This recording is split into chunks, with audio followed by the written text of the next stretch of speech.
નમસ્કાર દર્શક મિત્રો, જનાર્પણ ન્યૂઝમાં આપનું સ્વાગત છે। સમગ્ર દેશની સાથે વડોદરા શહેરમાં પણ 79માં સ્વતંત્ર પર્વની ઉજવણી થઈ। નગર પ્રાથમિક શિક્ષણ સમિતિમાં 79માં સ્વતંત્ર દિવસની ઉત્સાહભેર ઉજવણી કરાઈ। સમિતિના અધ્યક્ષ નિશિત દેસાઈના હસ્તે કરાયું ધ્વજારોહણ। શિક્ષણ સમિતિના સભ્યો ઉપરાંત શાસનાધિકારી ડોક્ટર વિપુલ ભરતિયા રહ્યા ઉપસ્થિત। યુઆરસી, સીઆરસી સહિતના આચાર્યો, શિક્ષકો અને વિદ્યાર્થીઓ જોડાયા ધ્વજવંદનના કાર્યક્રમમાં। પ્રથમ વખત વિદ્યાર્થીઓ દ્વારા ટેકનોલોજીનો ઉપયોગ સાથે બનાવાયેલા રોબોટનો કરાયો નિદર્શન। વિદ્યાર્થીએ બનાવેલા રોબોટ દ્વારા સમિતિના અધ્યક્ષને ધ્વજવંદન માટે આમંત્રિત કરાયા।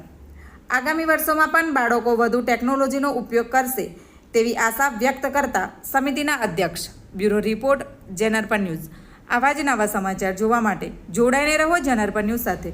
અમારી ચેનલને લાઇક કરો, શેર કરો, સબસ્ક્રાઈબ કરો। ધન્યવાદ।